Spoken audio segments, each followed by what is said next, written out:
Hey y'all, welcome. We've been walking together for a few months now, at least most of us, and I want to introduce you to my new home. But if we haven't met before, my name is Father Bryce Higginbotham, and I'm here now at my new home at Christ the Redeemer in Thibodaux.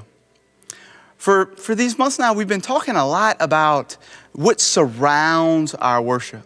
So we walk in a church, we come through the doors of the church, and we enter into heaven.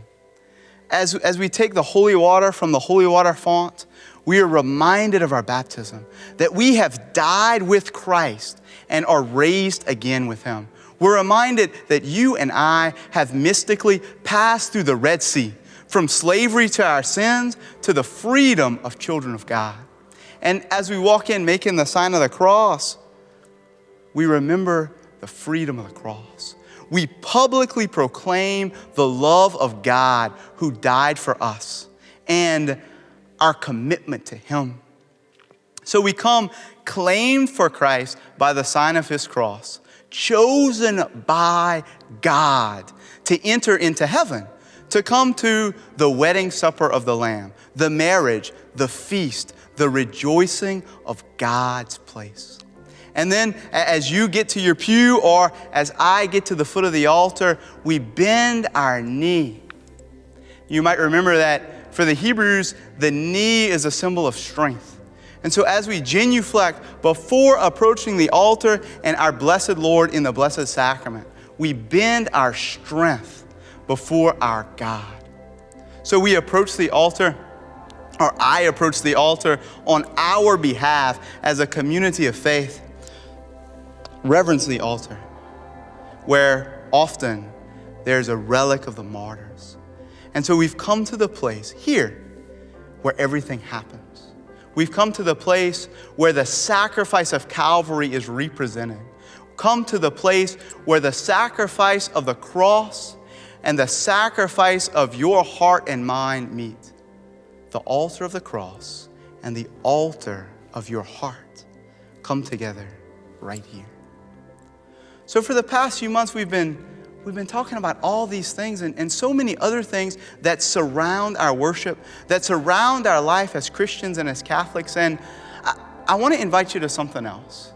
If you want to know more about what happens in Mass and in liturgy, if you want to know more about why we worship, we have a brand new resource coming out for you on the first week of Lent.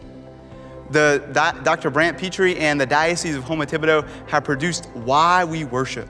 And if you live in the Diocese of Houma-Thibodaux or you come to church in Houma-Thibodaux, just go to htdiocese.org, click the big yellow button, and then for free, watch the 6-week study of Why We Worship all throughout Lent to learn more about why we do what we do in the Mass, to better prepare your heart and mind to come to worship God here at this altar.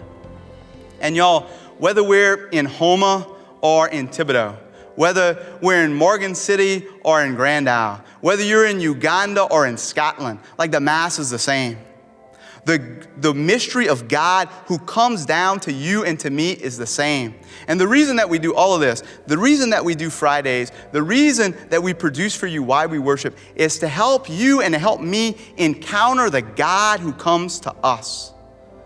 So I encourage all of us today, whether we're here in Houma-Thibodaux and can watch Why We Worship or not, I encourage all of us today to come to Mass, especially this Lent, with expectant hearts, with hearts which are waiting for God to do something. You know, when Jesus was coming by and the hemorrhaging woman came and touched His cloak and was healed, she came with an expectant faith. That day, there were, 50, 100, 500 people who touched Jesus' cloak, but she was healed. Why her? Because St. Veronica came to Jesus with an expectant faith, a faith that expected God to touch her and change her life. So I encourage you to prepare. I encourage me to get ready, to come to Mass, expecting God to work miracles. Amen.